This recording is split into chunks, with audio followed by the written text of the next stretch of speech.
Hey guys, Dr. Tobisch here again with Whitefish Chiropractic. And the topic of this month's videos is going to be nerve mobilization. So obviously here at the clinic, we deal with joint problems, muscle problems, but we also deal with nerve problems all the time. Whether that's nerve problems close to the spine or out in the extremities where we're dealing with these situations of nerve entrapment, we need to use nerve mobilization techniques to restore good movement of the nerve and allow it to move down its trail more freely. So in the next couple of videos, I'm going to be going over some common conditions that we see here in the clinic associated with nerve entrapment, and then we'll show you some simple tests that you can do at home to determine whether or not you're dealing with one of these conditions, and if you are, we'll give you some simple rehab exercises that you can do at home to start getting some relief and get you started down your road to recovery.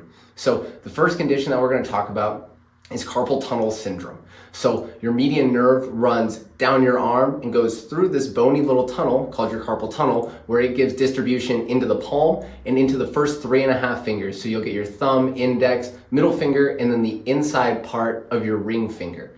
These people can get symptoms like numbness, tingling, or even like a sensation of pins and needles into those fingers that we just talked about. They can get reproduction of these symptoms with sustained wrist flexion or wrist extension, but one good indicator of carpal tunnel syndrome is when a patient comes in and they say that they're being woken up from their sleep with those symptoms of numbness and tingling into those 3.5 fingers. It will wake them up and they will shake their hand to regain feeling and sensation into those fingers. So that's a little tidbit about the symptoms of carpal tunnel syndrome. Next up, I'm going to show you some simple tests that you can do at home to see if you're suffering from carpal tunnel syndrome. The first test that we're going to look at is called Durkin's test, or the carpal compression test. So first off, we need to find your carpal tunnel. To do that, you're just going to go past your wrist where it turns into basically the base of your hand or your palm. You're going to find 2 little bony nubs. Those basically make up the perimeter, the outskirts of your carpal tunnel. So next, you're going to take your thumb and you're going to compress just in between those bony nubs. Just enough pressure to blanch or change the color of your thumbnail. You'll maintain that pressure for 30 seconds. If that reproduces the symptoms of numbness, tingling, or pins and needles in the first 3.5 digits, there's a good chance that you're dealing with some compression of your median nerve at the carpal tunnel. The next test that we're looking at is called Tinel's test, or a nerve tapping test, where we're basically going to go to the same place, we're going to find that carpal tunnel, and with a couple fingers, you're just going to tap in between those bony nubs in the carpal tunnel. And same thing, if that reproduces those symptoms, there's a good chance that you're dealing with some compression of your median nerve at the carpal tunnel. All right guys, first exercise that we're going to look at today for carpal tunnel syndrome is going to be a stretch for the transverse ligament that basically runs right across the top of the carpal tunnel. So we're basically trying to open up this tunnel, get some stress off of that nerve. So to get set up, you're just going to walk over to a wall, have your hand about chest level with your fingers straight and pointed.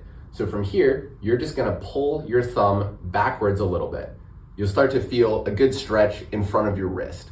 If getting into this position is too painful, maybe it's just too much of a pull here, it's painful in the wrist, you can walk your hands up slightly so it's not at such a strong angle. But like I said, if you can, go chest height, pull back on the thumb, hold that for about 30 seconds. We'll do that 4 times each day.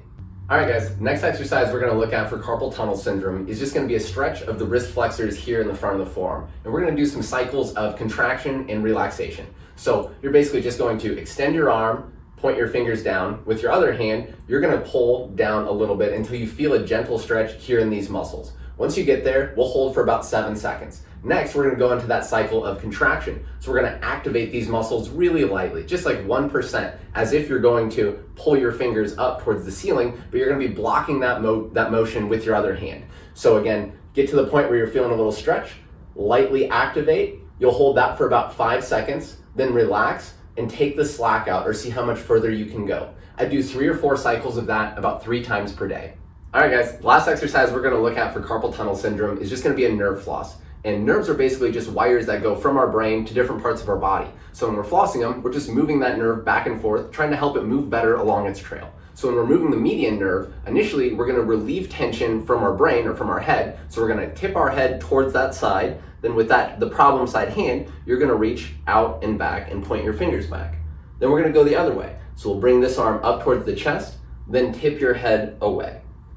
Relieve tension from the top, reach down, back, and out, point the fingers back, bring your arm back up towards your chest, and tip the other way.